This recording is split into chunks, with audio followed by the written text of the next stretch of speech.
We know you're busy and that you can't always find the time to tune in live to the Daily Breakfast Show. So we've handpicked the very best of this past week's news, and together with our show sponsors MB Crusher, we're delighted to bring you the Weekend Wrap.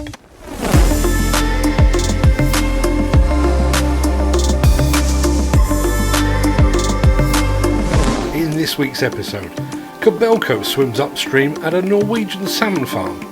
A demolition worker narrowly avoids jail despite ramming a police van. And the Federation and the Queen. All that and more on the Weekend Wrap.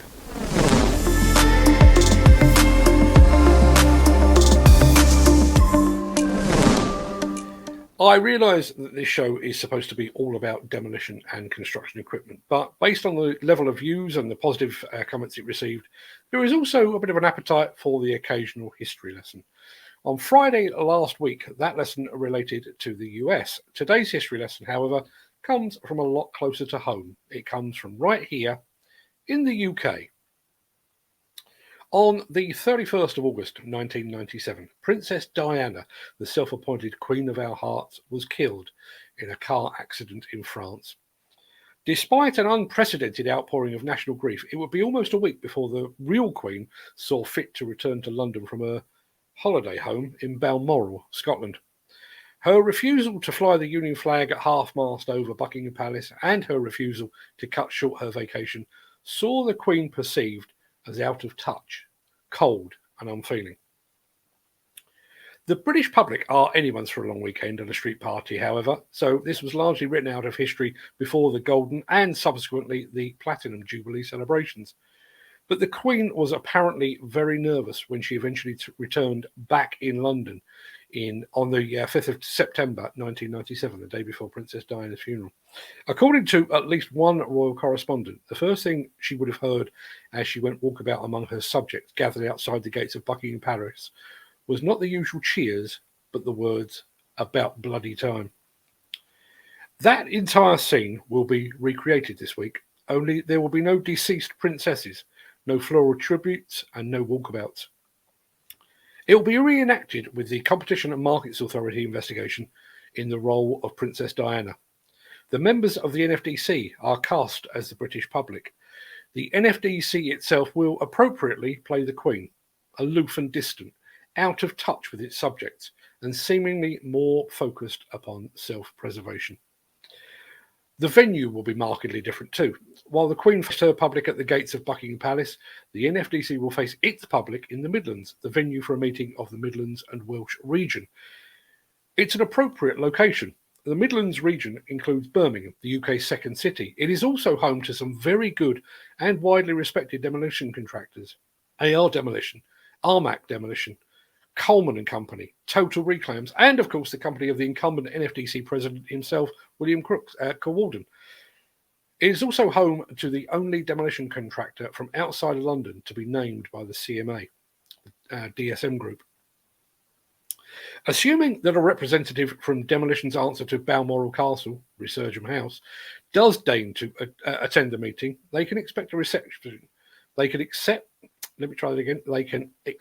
a reception that extends way beyond about bloody time. The members of the Midlands and Welsh region will, I am sure, come prepared with their own set of questions. Among them, I hope, will be, why have you said so little and done even less about the CMA revelations? When are you planning to expel those that have admitted involvement and brought the Federation into disrepute? Why have you been willing to jeopardise the reputation of the many to protect the few? And how are you going to safeguard the relationships with the likes of Build UK and the CITB when you are failing to act in this matter? Of course, they might also choose to ask, how has that Mark Anthony bloke single-handedly got the NFDC more coverage in a week than our highly paid marketing department that's accomplished in 3 years? They probably have more pressing matters on their mind. Perhaps the most important question, however, is currently difficult to ask and virtually impossible to answer. How do you go about mending the Federation's tarnished reputation? We're not there yet. The 8 companies that have put up their hands in the aftermath of the CMA scandal are currently continuing along their merry way, seemingly with the tacit approval of the senior ranks of the NFDC. So long as that situation is allowed to continue, there will be no mending, no healing. There can be no stage-managed platinum jubilee in which past transgressions are just glossed over. The disquiet among members will continue until some meaningful action is taken. There has long been a feeling among NFDC members in the Scottish, North East, North West and Midlands regions that the Federation was run by and for members in London. The fact that 9 of the 10 companies named by the CMA probe are based in the nation's capital, and the fact that the NFDC has failed to act, merely serves to confirm that long-held suspicion.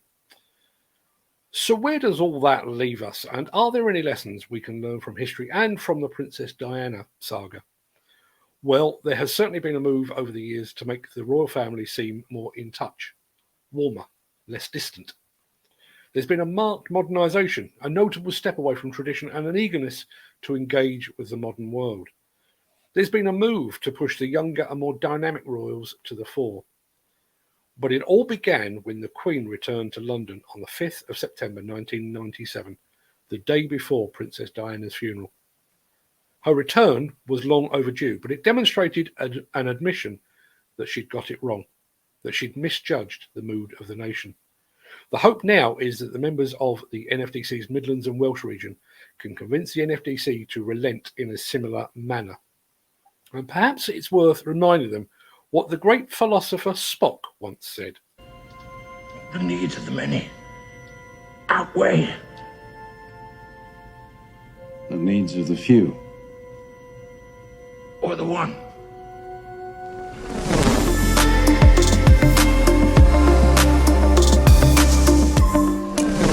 Regular viewers will know that some time ago we featured a bunch of machines that have been produced by XCMG to celebrate Chinese New Year. The machines have been painted with traditional Chinese designs that featured tigers and koi carp. One of those machines has now made its way all the way to Turkey, and as you're about to see, it's already making the grade.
All the latest news, views, video and comment from the demolition and construction industry, live and interactive each weekday morning at 10 AM GMT. Tune in, take part on The Breakfast Show, live.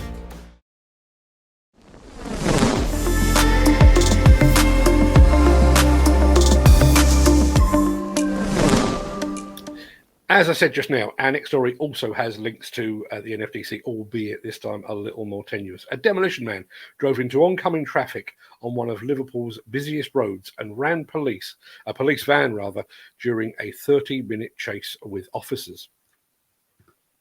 Despite this, and despite a previous conviction for 5 offensive criminal damage, using violence to secure entry to a premises, and assault in 2015, he was handed a 14-month prison sentence, suspended for 2 years. The man in question, Ryan Redmond, was at a dark ebb after splurging vast amounts of money due to a gambling addiction. Upon his arrest, police noted a strong smell of cannabis and alcohol, while Redmond's speech was reportedly slurred. But he refused to submit to a roadside breath test. According to his defence lawyer, Redmond currently has a very well-paid job doing demolition work at, of all places, Sellafield Nuclear Power Station in Cumbria. A quick check of his LinkedIn profile says that Redmond is currently employed by Squibb Group, one of the two companies actually, currently contesting their involvement in the CMA bid rigging scandal. Redmond is also a previous winner of the NFDC Operator of the Year award a good few years ago. He's been ordered to complete 150 hours of unpaid work and handed a rehabilitation activity requirement of up to 15 days. He was banned from driving for 3 years and must pass an extended retest before he is allowed back on the roads. You can read more about that using the link that I've just posted in the chat. But when all is said and done, I sincerely hope that Ryan gets the help that he so clearly needs.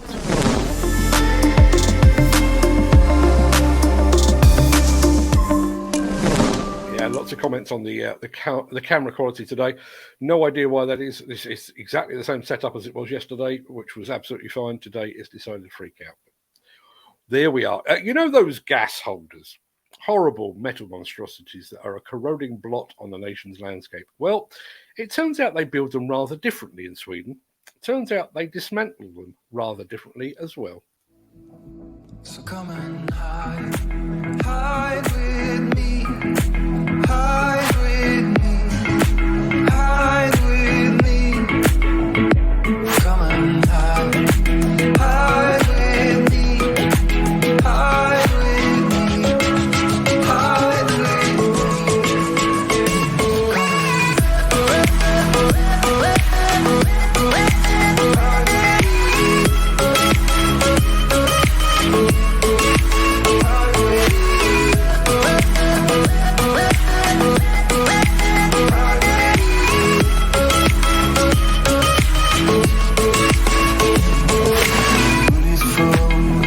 bright, I called you up just to hear your voice on the machine.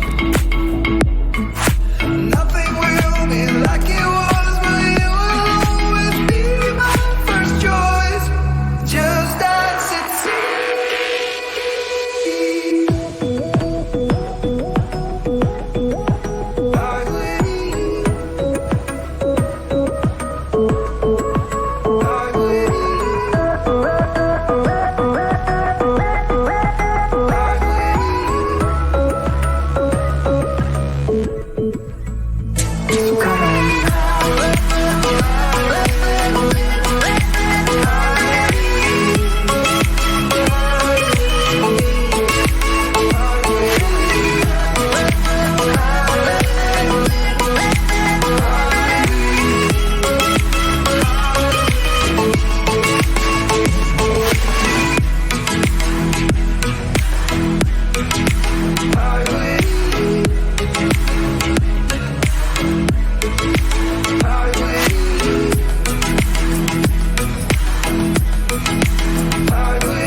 I mentioned at the top of the show that this was going to be an excavator heavy episode, and so it is time to take a look at the first of 3 excavator films. This one features a Kobelco excavator working at a salmon farm up in Norway, and keep an eye out at the end from a word from our friend Martin, better known and appropriately as the Norwegian earth mover.